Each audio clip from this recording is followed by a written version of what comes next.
فأعوذ بالله من الشيطان الرجيم بسم الله الرحمن الرحيم فأما الإنسان إذا ما ابتلاه ربه فأكرمه ونعمه فيقول ربي أكرمن وأما إذا ما ابتلاه فقدر عليه رزقه فيقول ربي أهانن إلى آخر السورة صدق الله العظيم. புகழுடையவன் ஏகன் பரிபாலிப்பவன் இணை துணை அற்றவன் அல்லாஹ்வை போற்றி புகழ்கிறேன்.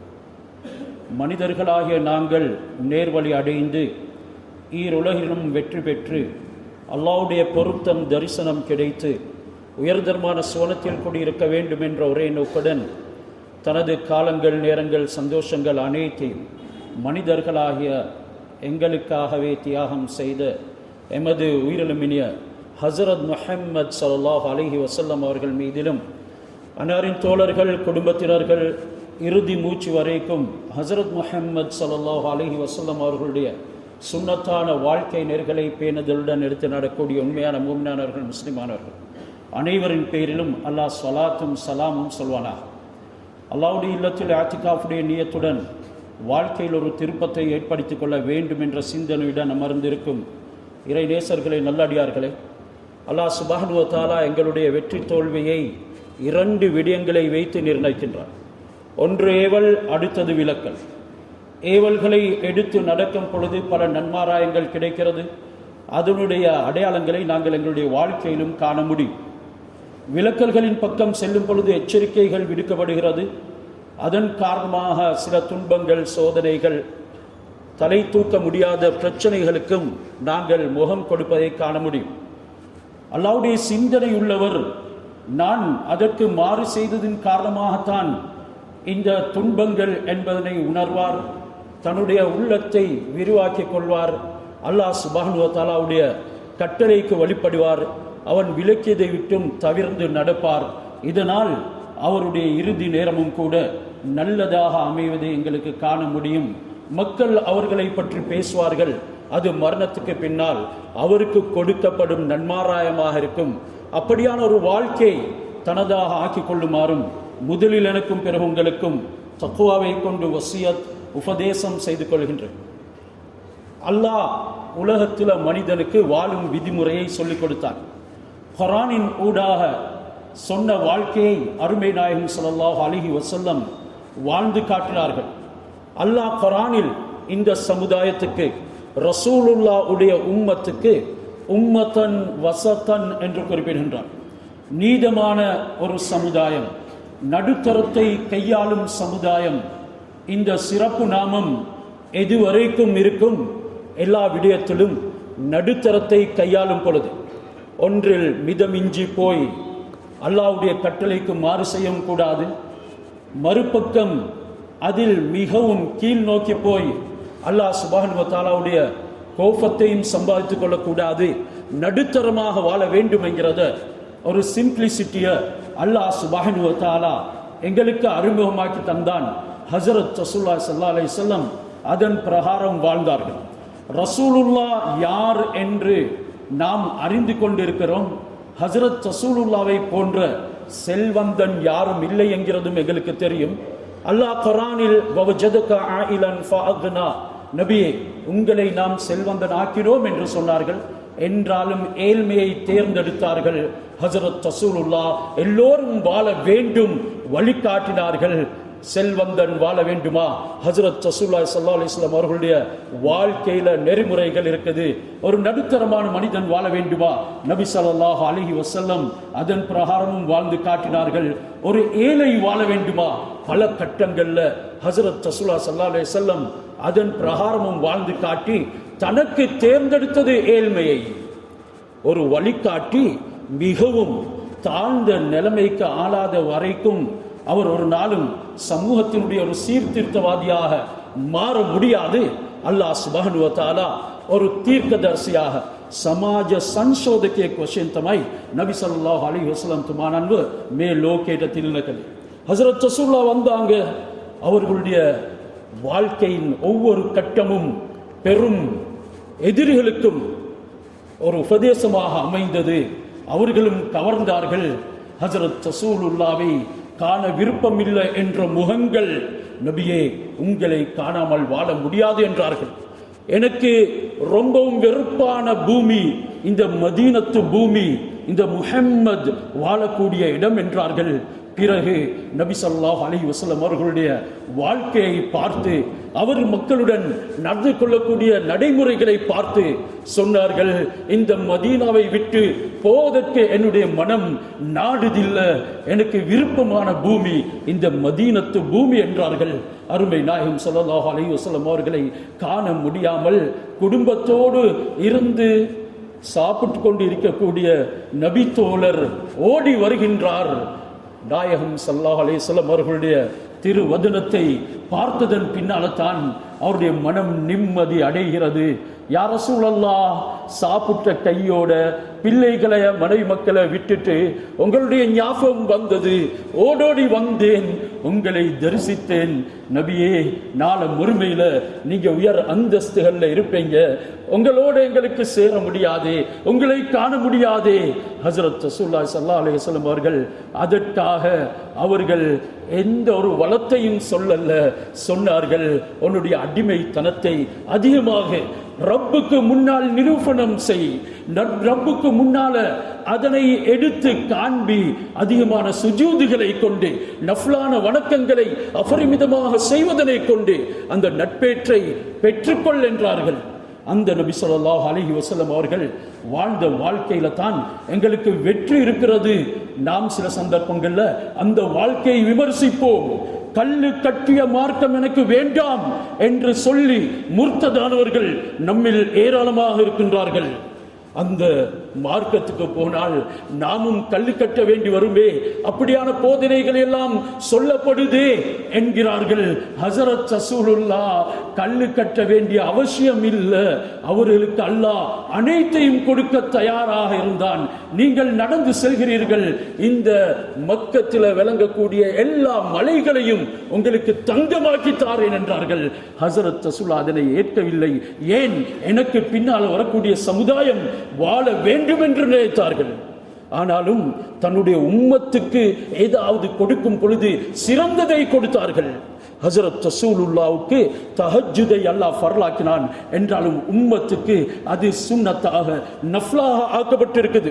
ஹஜ்ரத் ரசூலுல்லாஹ் விசால் என்ற நோன்பை பிடிப்பார்கள்.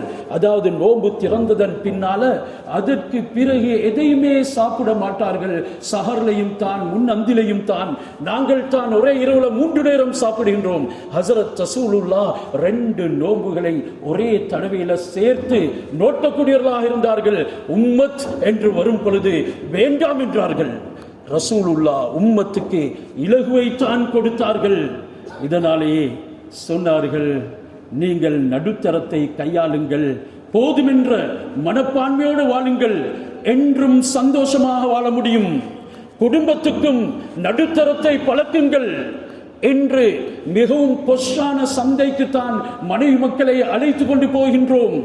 அவர்களுக்கு ஒரு நடுத்தரமான கடைக்கு போய் ஆடைகளை வாங்குற பழக்கமே கிடையாது. அந்த கடையின் படிவாசலை அவர்கள் மிதிப்பதாக இருந்தால் பார்க்கக்கூடியவர்கள் எங்களை கேவலமாக நினைப்பார்கள் என்று நாம் எண்ணுகின்றோம். அவர்கள் மிகவும் பொஷான வாகனத்தில் தான் போக வேண்டும். ஒரு நடுத்தரமான வாகனத்தில் போறது அவர்களுக்கு கௌரவ பிரச்சனை. இந்த முறைக்கு நாங்கள் பழக்கினோம். இப்படி ஒவ்வொரு விடயத்திலையும், உணவுலையும் தான், சாப்பாடுலையும் தான், விருந்து பரிமாறல்களையும் தான். ஆனால் விருந்துக்கு இஸ்லாம் வரையறை விடுக்கவில்லை. நாம் சில விடயங்களின் பொழுது எல்லை மீறி போய் விடுகின்றோம். அதற்காக தனக்கு யார் பிரியமானவர்களாக இருக்கிறார்களோ, துனியாவில் பிரகாசிக்கிறார்களோ அவர்களை மட்டும் தான் அழைக்கிறோம். இப்படியான விருந்துகளுக்கு ஹஜ்ரத் ரசூலுல்லாஹ் போக வேண்டாம் என்றார்கள். சில இடங்களில் வலிமா சாப்பாடு போடுவார்கள், அது கேட்டகரைஸ் பண்ணுவார்கள். இன்ன சாராருக்கு இந்த நாளில், இன்னார்களுக்கு இந்த நாளில், உலமாக்களுக்கு இந்த நாளில், செல்வந்தர்களுக்கு இந்த இப்படியான நாளில், நல்ல லோ தரத்தில் துனியாவில் இருக்கக்கூடிய ஸ்டாண்டர்டுகளுக்கு இந்த நாளில் என்றெல்லாம் பிரித்து 3 நாளைக்கு வலிமா போடக்கூடியவர்களுக்கு ஹஸரத் ரசூலுல்லாஹி ஸல்லல்லாஹு அலைஹி வஸல்லம் அவர்கள் தெளிவாகவே சொன்னார்கள், அதில் நீங்கள் கலந்து கொள்ளாதீர்கள். அழைப்பது, அழைப்புக்கு பதில் அளிப்பது, சுன்னத்து நீங்க அழைக்கிறீர்கள் அவர்களை, அவர்கள் பதில் அளிக்கிறது ஃபர்லு என்றாலும் இதை போன்று பாகுபாடு இருக்கும் என்றால் நீங்கள் அப்படியான இடங்களுக்கு செல்ல வேண்டாம் என்றார்கள் ஹஸரத் ரசூலுல்லாஹி ஸல்லல்லாஹு அலைஹி வஸல்லம். ஏன் உலகத்துக்கே நபி ஸல்லல்லாஹு அலைஹி வஸல்லம் அவர்கள் ஹிதாயத் கிடைக்கும் மார்க்கத்தை தான் அறிமுகப்படுத்தினார்கள். எல்லோரும் கவருங்கள் இஸ்லாத்தின் பக்கம், அதற்காக நபி ஸல்லல்லாஹு அலைஹி வஸல்லம் அவர்களுடைய நடைமுறையின் பக்கம் வாருங்கள். ஹஸரத் அபூ ஹுரைரா ரலியல்லாஹு தஆலா அன்ஹு அவர்களுக்கு நபி ஸல்லல்லாஹு அலைஹி வஸல்லம் பொறுமதியான ஒரு போதனையை செய்கிறார்கள். யா அபூ ஹுரைரா குன் வரிஅன் தகுன் அபுதன் நாஸ். அபூ ஹுரைரா, நீங்க பேணுதல் உள்ள மனிதனாக இருங்க. இன்றைக்கு எல்லை மீறி போகும் பொழுது தான் வாழ்க்கையின் வர என்ற அந்த பேணுதல் நம்மை விட்டும் இல்லாமல் போயுது.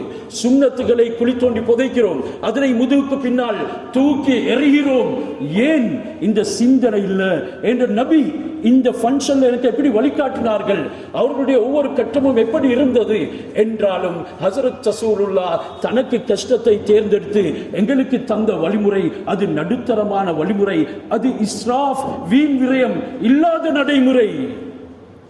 அபூ ஹுரைரா ரலியல்லாஹு தஆலா அவர்கள் சொல்கிறார்கள், நீங்கள் இஸ்ராஃப் செய்யக்கூடியவராக மாறிவிடாமல் வைக்கிறதுக்கு எல்லா விடயத்திலையும் பேணுதலை கையாளுங்கள். சிலர் பேணுதல் என்கிறது ஓரிரு விடயத்தோட வரையறைத்து விடுகிறது.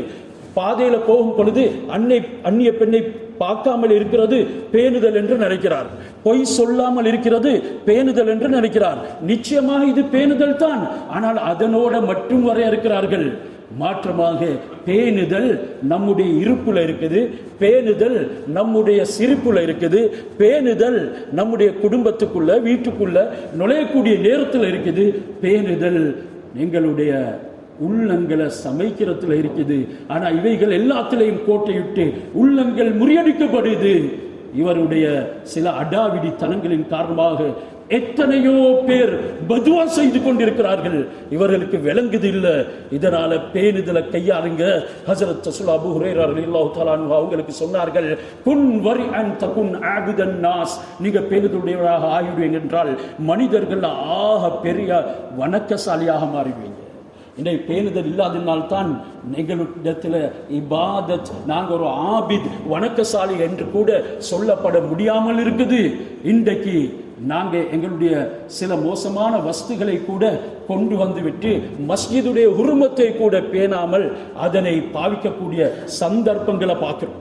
மஸ்ஜிதுக்குள்ள வந்து சப்தத்தை இடுகின்றோம். சொன்னார்கள் ஹஸரத் ரசூலுல்லாஹ், திர்மிதியுடைய ஹதீஸ்ல வந்திருக்குது, எப்போ மஸ்ஜிதுகள்ல சத்தங்கள் அதிகரிக்குமோ கியாமத்து நாளை எதிர்பாருங்கள். காட்சிகள் ஏராளமாக எங்களுக்கு முன்னால சித்தரிக்குது. இவைகள் எல்லாமே பேணுதல் இல்லாததின் காரணமாக உருவானது. பேணுதல் எங்களுடைய பெண் மக்கள் ஆரம்ப காலத்தில் அவர்கள் விரும்பியோ விரும்பாமலையோ ஆடவர்கள் வருவார்கள், உலமாக்கள் வருவார்கள் என்றால் கொஞ்சம் ஒதுங்கி நிற்பார்கள், ஒதுங்கி போவார்கள். ஆனால் இந்த காலத்தில் அந்த பெண்களிடத்தில் கூட வெட்கங்கள் பறிக்கப்பட்டு பேணுதல் இல்லாமல் போய்விட்டது. சரிசமமாக அவர்கள் ஆண்களுடன் நடை போடுகின்றார்கள்.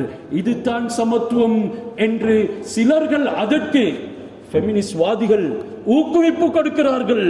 ஆனால் இஸ்லாம் அப்படியான ஒன்றை எங்களுக்கு அறிமுகப்படுத்தவில்லை. மாறாக கணவன் ஓட மிகவும் கடினமாக பேசக்கூடியவள் கடை வீதிக்கு சென்று அங்கு உள்ள சேல்ஸ்மேனோட ரொம்ப இனிமையாக பேசுகிறாள்.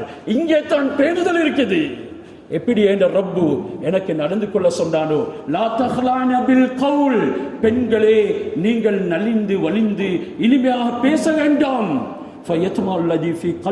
மரல், இதுக்கு தான் பேணுதல் என்கிறது. நீங்க அப்படி பேசுவீங்கன்னா உள்ளத்துல விபச்சார நோயுள்ளவர்கள் இருப்பார்கள், அவர்கள் உங்களுடைய சத்தத்தின் ஓசையின் ஊடாகவும் தகாத இன்பம் பெறுவார்கள், நீங்க பாவியாகிடுவீர்கள். இதற்கு தான் பேணுதல் என்கிறது. இன்றைக்கு நின்று கொண்டு தண்ணி அருந்துகிறார், அதுக்கு ஆதாரமும் சொல்லுகிறார். சஹீஹ் முஸ்லிம்ல ஹதீஸ் வருது, மன் ஷரிப காயிமன் யார் நின்று கொண்டு நீர் அருந்துகிறாரோ அவர் வாந்தி எடுக்கட்டும். இந்த அளவுக்கு சொல்லப்பட்டிருக்குது. அதற்காக வேண்டி ஜம்சம் நீரை கம்பேர் பண்றார், கயாஸ் பிடிக்கிறார், கம்பரிசனை கொண்டு வரார். ஜம்சம் ரசூலுல்லாஹ் நின்று கொண்டு தானே குடிச்சாங்க. அந்த அளவுக்கு அதனை விளங்குறதுக்கு கூட அறிவில்லாதவர்கள் உருவாகிட்டார்கள். அந்த நேரம் ஜம்சம் கிணற்றிலிருந்து அள்ளப்படும், அங்கே மக்களுக்கு எடுத்து ஊற்றப்படும். ஜம்சம் புகுத்தக்கூடியவர்களை பற்றி அல்லாஹ் குர்ஆன்ல கூட சொல்கிறான். ஆரம்ப காலத்தில் சில கோத்திரங்கள், சில பிரிவினர்கள், குறைஷ்கள்ல 10 பிரிவுகள் இருக்கிறார்கள். அவர்கள் நாம் ஜம்சம் ஹாஜிகளுக்கு புகுத்தாற்றும் விடயத்தில் பொறுப்பு என்று சண்டை பிடிப்பார்கள். அதனை ஒரு பெரிய இபாதத்தாக மதிப்பார்கள். இப்படியான நிலைமையில் அந்த ஜம்சம் இடத்துல இன்றைய போல கிரானைட் போட்டோ டைல்ஸ் போட்டோ இருக்கல்ல, மாற்றமாக அன்று சேராக இருந்தது. அந்த சேத்துல உட்கார்ந்தா எஹ்ராம் மற்றும் ஆடைகள் ஊத்தியாகி விடும் என்பதற்காக அந்த அல்-லரூரத் துபீஹுல் மஹ்தூராத், சில இக்கட்டான சந்தர்ப்பங்கள்ல தடுக்கப்பட்டதையும் ஆகுமாக்கும் என்று ஒரு சட்டம் இருக்கிறது. அந்த அடிப்படையில் தான் ரசூலா நின்று கொண்டு குடித்தார்கள். இதனை வைத்து மஸ்ஜிதுல தாராளமாக இடம் இருக்குது, நின்று கொண்டு அடிக்கிறார். இது பேணுதல் இல்ல. பேணுதல் உட்கார்ந்து அருந்துவது தான் பேணுதல். கீழே உங்களுக்கு உட்கார எலுமா சாப்பிடும் பொழுது ஏலும் என்றால் அமர்ந்து சாப்பிடுறது தான் பேணுதல். ஹஜரத் ரசூலுல்லாஹ் ஸல்லல்லாஹு அலைஹி வஸல்லம் அவங்க சொன்னாங்க, ஆக்குலு கமா யாக்குலுல் அப்த், ஒரு அடிமை தன்னுடைய ரப்புக்கு முன்னால எப்படி சாப்பிடணுமோ அந்த முறையில தான் நான் சாப்பிடுகிறேன். எப்பவும் பூமியில தூங்கக்கூடியவர்களாக இருந்தார்கள். ஏன்? அந்த பூமியுடைய பணிவு அது யாரையும் சுமக்குது, பாவியையும் அநியாயக்காரனையும் நல்லவர்களையும் அது சுமக்குது. அந்த தன்மை பூமிக்கு இருக்குது. அது பணிவாக எதையும் தாங்குது. எனவே அந்த தன்மை எனக்கும் வர வேண்டும் என்பதற்காக ரசூலுல்லாஹ் பேணுதலை கையாண்டார்கள். எனவே பேணுதல் என்ற இந்த தலங்கம் ரொம்பவும் விஷாலமானது, நீளமானது. சொன்னார்கள், அபூ ஹுரைரா, நீ பேணுதலாக இரு, அத்துடனே உனக்கு எது கிடைக்குதோ அதனை கொண்டு போதுமாக்கிக் கொள். நீ மாபெரும் செல்வந்தனாக மதிக்கப்படுவாய். குன் கானியன் தகுன் அக்னன் நாஸ், நீ போதும் என்ற மனப்பான்மையோடு வாழு, மனிதர்கள் ஆக பெரிய செல்வந்தனாக ஆகிடுவாய். இன்று நமக்கு ஏற்பட்டிருக்கக்கூடிய நோய் இந்த போதும் என்ற மனப்பான்மை வராதது தான். ஒன்றிருந்தால் 2 வேண்டும், 2 இருந்தால் 3 வேண்டும். அல்லாஹ் சுப்ஹானஹு வ தஆலாவுக்கு, யா அல்லாஹ் நீ இதை எனக்கு தந்திருக்கின்றாய், நான் அதனை போதுமாக்கிக் கொள்கிறேன், உனக்கு நன்றி செலுத்துகிறேன். நீ பேணுதல் உள்ளவனாக இருந்தால், ஹஜரத் ரசூலுல்லாஹ் ஸல்லல்லாஹு அலைஹி வஸல்லம் அவர்கள் சொன்னார்கள், நீ அந்த நடுத்தரத்தை கையாளக்கூடியவனாக இருப்பாய். இதனால் தகுன் அஷ்கரன் நாஸ், அல்லாஹ்வுக்கு நன்றி செலுத்துபவர்கள் மிகவும் முதலுரிமை பெற்றவனாக ஆகிடுவாய் என்கிறதையும் நபி ஸல்லல்லாஹு அலைஹி வஸல்லம் அவர்கள் சொன்னார்கள். மட்டுமல்ல, சஹீஹ் முஸ்லிமில் மற்றும் ஒரு ஹதீஸ் பதிவாக்கப்பட்டிருக்கிறது, கத் அஃப்லஹ மன் அஸ்லம, யார் இஸ்லாத்தை ஏற்றுக்கொண்டாரோ அவர் வெற்றி பெற்று விட்டார். வருஸிக கஃபாஃபன், போதுமான அளவு உணவும் கொடுக்கப்பட்டாரோ அவர் நிச்சயமாக அல்லாஹ் சுப்ஹானஹு வ தஆலாவுடைய நன்மைகளுக்கு ஆளாகிவிட்டார். வ கன்அ பிமா கஸம் அல்லாஹு லஹு, அல்லாஹ் சுப்ஹானஹு வ தஆலா எதனை அவனுக்கு பங்கு வைத்து கொடுத்தானோ அதில் இவன் போதும் என்ற தன்மையை ஏற்படுத்திக் கொள்கிறான். அல்லாஹ் அவனை போன்ற சிறந்தவன் உலகத்தில் யாரும் இல்லை என்கிறான். ஹஜரத் ரசூலுல்லாஹ் ஸல்லல்லாஹு அலைஹி வஸல்லம் அவர்கள் கூட சொன்னார்கள், போதும் என்ற மனப்பான்மை வராத பட்சத்தில் நீங்க பல நல்ல விடயங்களை கூட பேர்க்கெடுக்க செய்வீங்க. சில விஷயங்கள்ல நாங்க மனோ இச்சைக்கு முதலுரிமை கொடுக்கிறோம். இதனால பல விதமான இழிவுகளுக்கு, துன்பங்களுக்கு ஆளாகிறோம். ஆரம்பத்தில் இருந்த வரவேற்பு கூட எங்களுக்கு கிடையாது. இதெல்லாம் போதும் என்ற தன்மையும் நடுத்தரத்தை கையாளாததும் பேணுதல் இல்லாததின் காரணமாகவும் தான் உருவானது என்கிறதுல மறந்துவிடக் கூடாது. எல்லோரையும் போல நமக்கு வாழ முடியாது. நன்றி செலுத்துவதாக இருந்தால் உங்களுக்கு கீழ் உள்ளவர்களை பாருங்கள் என்று ஹஜ்ரத் ரசூலுல்லாஹி ஸல்லல்லாஹு அலைஹி வஸல்லம் அவர்கள் கூறியிருக்கிறார்கள். சில நன்றி கெட்டவர்கள் பேசுவார்கள். அல்லாஹ் குர்ஆனில் குறிப்பிடுகின்றான், ஃபஅம்மல் இன்சான், மனிதனை பொறுத்தவரையில், இதா மப்தலாஹு ரப்புஹு ஃபஅக்ரமஹு வநஅமஹு, அல்லாஹ் அவனை கொஞ்சம் சோதிக்க நாடினான். மனிதனை அல்லாஹ் கொஞ்சம் சோதிக்க நாடினால் முதலாவது ஃபஅக்ரமஹு, அவனுக்கு எல்லா விதமான கண்ணியத்தையும் கொடுப்பான். பொருள் ரீதியில், தலைமைத்துவ ரீதியில், அவரிடத்தில் மனிதர்கள் வரிசையாக வந்து ஆலோசனை கேட்கிற விஷயத்தில் அவருக்கு வரவேற்பா. அவர் வரும் பொழுது பாதைகள் திறந்து கொடுக்கப்படும் விடயத்தில் எல்லாம் மிகவும் முன்முறமாக அல்லாஹ் கண்ணியப்படுத்துவான். இது ஒரு சோதனைங்கிறத மறந்துவிடக்கூடாது. எனக்கும் உங்களுக்கும் பரிச்சயமான ஆயத்தான், தினசரி தொழுகையில ஓதப்படக்கூடிய ஆயத்தான். ஃபஅம்மல் இன்சான் இதா மப்தலாஹு ரப்புஹு, அல்லாஹ் ஒரு மனிதனை சோதிக்க நாடினால் முதலாவது செய்யறது ஃபஅக்ரமஹு, அவனுக்கு கண்ணியத்தை கொடுப்பான். வநஅமஹு, எல்லா விதமான நிஅமத்துகளையும் பரிபூர்ணமாக கொடுப்பான். ஃபயகூலு ரப்பி அக்ரமன், இந்த நேரத்தில் அல்லாஹ் என்ன கண்ணியப்படுத்தி வைத்திருக்கிறான் என்று அவன் பேச ஆரம்பிப்பான். மற்றவர்களுக்கு இல்லாத புகழாரம் எனக்கு கிடைத்திருக்கிறது, மற்றவர்களுக்கு கொடுக்கப்படாத அறிவு நிஅமத்தெல்லாம் எனக்கு தரப்பட்டிருக்கிறது என்று வாயளவுல மட்டும் ஃபயகூலு ரப்பி அக்ரமன், என்னுடைய ரப்பு என்ன சங்கைப்படுத்தியிருக்கிறான், கண்ணியப்படுத்தியிருக்கிறான் என்று கூறுவான். வஅம்மா இதா மப்தலாஹு, அந்த மனிதனை அல்லாஹ் மீண்டும் சோதிக்க நாடினால் ஃபகதர அலைஹி ரிஸ்கஹு, அவனுடைய கொடுப்பனவுல அவனுடைய ரிஸ்கில் ஒரு நிர்ணயத்தை அல்லாஹ் ஏற்படுத்திடுவான்.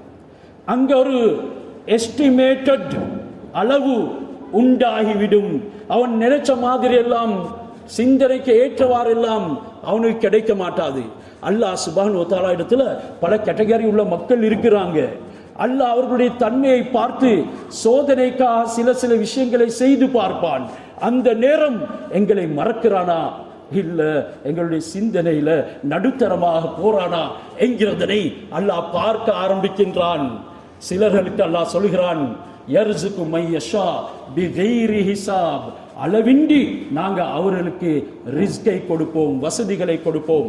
இன்னும் சிலருக்கு யபுசுத்து ரிஸ்க மையஷா, அவங்களுடைய ரிஸ்க அந்த அளவுக்கு விரிவாக்கி விஷாலப்படுத்தி விடுவோம். மற்றும் சிலருக்கு யர்ஸுகுஹு மின் ஹைஸு லா யஹ்தஸிப், அவர்கள் நினையாத புறத்திலிருந்து ரிஸ்க் கொடுப்போம். இன்னும் சிலருக்கு ஃபகதர அலைஹி ரிஸ்கஹு, அவருடைய ரிஸ்கில ஒரு அளவை நாங்கள் நிர்ணயிப்போம். இந்த நேரம் ஃபயகூலு ரப்பி அஹானன், இவன் சொல்லுவான், என்னுடைய ரப்பு என்னை கேவலப்படுத்திட்டான். இது தான் நன்றி கெட்ட மனிதன், நடுத்தரம் அறியாத மனிதன், பேணுதல் இல்லாத மனிதன். அல்லாஹ் சொல்லுகிறான், நீ நன்றி உள்ளவனாக அந்த நான் நிர்ணயித்த நேரமும் ஆக்கியிருந்தா நான் உன்னை எந்த காரணத்தை கொண்டும் ஃபயகூலு ரப்பி அஹானன், என்னுடைய ரப்பு என்னை கேவலப்படுத்திட்டான் என்று சொல்ல வைக்க மாட்டேன். கல்லா பல் லா துக்ரிமூனல் யதீம், நீ நினைக்கிறத போல இல்ல, பல் மாறாக லா துக்ரிமூனல் யதீம், நீ யதீம்களை கவனிக்கிறது இல்லை. இன்னைக்கு அடுத்த வீட்டில் யதீம் இருக்கிறான், ஒரு நாள் கூட தலையை தடவி இருப்போமா? கல் நெஞ்சம் உடையவர்களே, தடவுங்கள் யதீமுடைய தலையை நல்ல நியத்துடன். எத்தனை முடிகள் கையிலே படுகின்றதோ உங்களுடைய பாவங்கள் மன்னிக்கப்படும், வாழ்க்கையில பரக்கத் செய்யப்படும், உள்ளங்கள் மிருதுவாக்கப்படும். ஆனா எங்களை விட தாழ்ந்த குடும்பத்தில் இருக்கக்கூடியவங்களை நாங்க ஏறெடுத்தும் பார்க்கிறது இல்லை. இதைத்தான் அல்லாஹ் சொல்கிறான், நான் உன்னை கேவலப்படுத்தல மனிதன் என்றாலும் உன்னுடைய நடைமுறை சரியில்லை. பல் லா துக்ரிமூனல் யதீம், நீ அனாதைகளை கவனிக்கிறது இல்லை, அவர்களை கண்ணியப்படுத்துறது இல்லை. ஹஜ்ரத் அலி ரலியல்லாஹு தஆலா அன்ஹு, ஹஜ்ரத் உமர் ரலியல்லாஹு தஆலா அன்ஹு ஒரு அனாதை இல்லாமல் சாப்பிட்ட நாளே கிடையாது. எந்த சாப்பாடு மேசையில, எந்த சாப்பாடு சஹன்ல, சாப்பாடு தட்டுல ஒரு அனாதை அமர்ந்து கொள்கிறாரோ அதை போன்ற சிறந்த சாப்பாடு எங்கேயும் இல்லை என்றார்கள் ஹஜ்ரத் ரசூலுல்லாஹி ஸல்லல்லாஹு அலைஹி வஸல்லம். கல்லா பல் லா துக்ரிமூனல் யதீம் வலா தஹாதுன அலா தஆமில் மிஸ்கின், ஏழைகளுக்கு சாப்பாடு கொடுக்க வேண்டும் என்று தூண்டுறதும் இல்லை. நீ தான் கொடுக்கிறாய் இல்ல, மற்றவனையாவது மோட்டிவேட் பண்ணி கொடுக்கிறதுக்கு. உனக்குத்தான் கொடுக்கிறதுக்கு வசதி இல்ல, வசதி உள்ளவனை தூண்டி. இந்த இடத்துல கஷ்டப்படுறாங்க, நீங்களே நேரடியாக போய் அவர்களுக்கு ஏதாவது செய்யுங்க என்று தூண்டுங்க. லா கைர ஃபீ கஸீரின் மின் நஜ்வாஹும், இன்றைக்கு எல்லாமோ என்னென்னமோ பேசி தள்ளுறீங்களே, இதை போன்ற விஷயங்களை பேசுங்க. நீங்க பேசக்கூடிய வார்த்தைகள்ல எந்த நலவும் கிடையாது. இல்லா மன் அமர பி ஸதகத்தின், உங்களுக்கு தான் சதகா செய்யறதுக்கு வசதி இல்லை, மற்றவருக்கு செய்யுமாறு ஏவுங்க என்று அல்லாஹ் குர்ஆன்ல சொல்றான். அதுவும் உங்களுக்கு முடியலையா, அவ் மாரூஃபின் ஒரு நல்லதை செய்யுங்க, அவ் இஸ்லாஹின் பைனன் நாஸ் மக்கள் பிணங்கி இருக்கிறார்கள், உள்ளங்கள் உடைந்து இருக்குது, உறவுகள் கசந்து போய் சந்திப்புகள் இல்லாமல் இருக்கிறார்கள். இதனால் அவர்களுடைய வாழ்க்கையில ஏராளமான சோதனைகள், அவர்களை இணக்கப்படுத்தி வைங்க. யார் ஒரு மனிதர்களை இணக்கப்படுத்தி வைக்கிறதுக்காக ஒரு குடும்பத்தை, ஒரு கணவன் மனைவிய நல்ல விடயங்களை செய்து அல்லாஹ் சுப்ஹானஹு வ தஆலாவுக்காக வேண்டி சேர்த்து வைக்கிறதுக்கு ஒரு வார்த்தை பேசுகிறாரோ, உல்தி இஸ்மாயில் அலைஹிஸ்ஸலாம் அவர்களுடைய பரம்பரையில அடிமைகளை உரிமையிட்ட நன்மையை அல்லாஹ் ஒரு வார்த்தைக்கு கொடுக்கிறார். எத்தனை வார்த்தைகள் பேசுவோம். இது மாதிரி விஷயங்கள்லாம் எங்களுக்கு இன்றைக்கு ஜீரணிக்குது இல்லை. இதெல்லாம் செய்யறதுக்கு எங்களுக்கு நேரம் இருக்குதா? நீங்க வெறுமனே தொழுறது மட்டுமல்ல இல்ல, நீங்க வெறுமனே ரோட்ல போகும் பொழுது 10 ரூபா 20 ரூபா கொடுக்கிறது இவைகள் மட்டுமல்ல இல்ல. மாறாக அல்லாஹ் சுப்ஹானஹு வ தஆலா ஏராளமான விடயங்கள்ல அமல பரவ செய்திருக்கிறான்.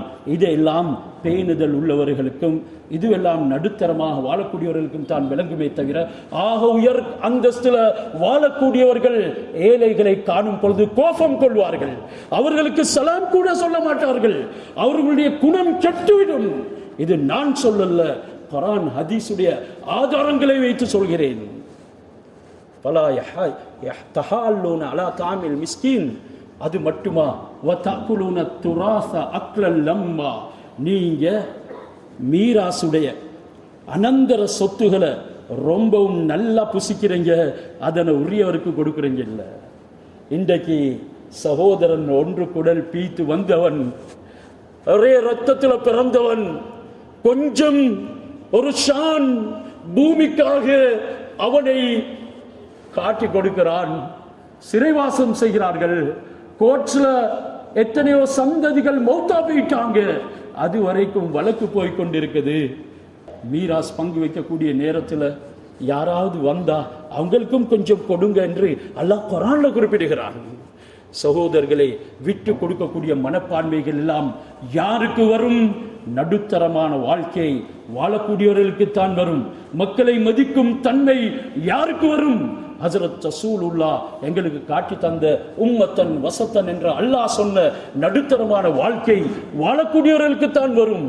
வதகுலுன துராஸ அக்லல் லம்மா வதுஹிப்புனல் மால ஹுப்பன் ஜம்மா, நீங்க மிகவும் பணத்தை விரும்புறீங்க, இதனால உங்களுக்கு உறவுகள் அருந்து போகட்டும். தாய் ஒன்ன காண முடியாமல் கண்ணீர் வடித்து அந்த நோய் படுக்கையிலே மௌத்தா போகட்டும். ஆனா இவனுக்கு கணக்கு இல்லை. இதெல்லாம் எதனால? நாங்க சில விஷயங்கள்ல எக்ஸ்ட்ரீம்லி எல்லை மீறி போனதன் காரணம். கண்ணியமானவர்களே, எனக்கும் உங்களுக்கும் ஒரு வாழ்க்கைய அல்லாஹ் சுப்ஹானஹு வ தஆலா நிர்மாணித்தான். அது மனிதனுடைய சுபாவத்துக்கு ஏற்ப படைத்தவனுடைய அறிவின் அடிப்படையில் கொடுக்கப்பட்டது. அதனை முழுமையாக வாழ்ந்தவர்கள் ரசூலுல்லாஹ் அந்த உம்மத்தாக என்னையும் உங்களையும் ஆக்கி வைத்திருக்கிறான். எனவே அந்த நபி ஸல்லல்லாஹு அலைஹி வஸல்லம் அவருடைய வாழ்க்கையை, அல்லாஹ்வுடைய கட்டளையை நாங்களும் நடுத்தரமான முறையில் எடுத்து நடந்து சமூகத்துக்கு நல்லதை செய்வதற்கு நம் அனைவருக்கும் தௌஃபீக் செய்வானாக. ஒரு பேருந்தலான வாழ்க்கையை வாழ்ந்து நாள மறுமையில் அல்லாஹ்வுடைய வாக்குறுதிகளை பெற்றுக்கொள்ளக்கூடிய சந்தர்ப்பத்தை நம் அனைவருக்கும் வழங்குவானாக. எங்களுடைய முஸ்லிம் நெஞ்சங்கள் அவதிப்படுகின்றார்கள். சாப்பிட உணவில்லாமல் இருக்கிறார்கள், அருந்த நீர் இல்லாமல் இருக்கிறார்கள், மண்ணை சாப்பிடுகிறார்கள், குப்பை கூலங்கள் கூட அவர்களுக்கு சாப்பிடுவதற்கு இல்லை, அதையும் ஆசிக்கின்றார்கள். அவர்களுக்கு யா அல்லாஹ் நீ நல்ல ஒரு நிலைமையை ஏற்படுத்துவாயாக, விமோசனத்தை கொடுப்பாயாக, அவர்களுடைய நிலைமைகளின் பொழுது அவர்களுக்கு ஆனந்தத்தை உண்டாக்குவாயாக, அவர்களுக்கு இழந்தவைகள் அனைத்தையும் இரட்டிப்பாக திருப்பி கொடுப்பாயாக. எங்கள் எல்லோருடைய துஆக்களையும் கபூல் செய்வாயாக. வாஹிர் தவானா அனில் ஹம்துலில்லாஹி ரப்பில் ஆலமீன்.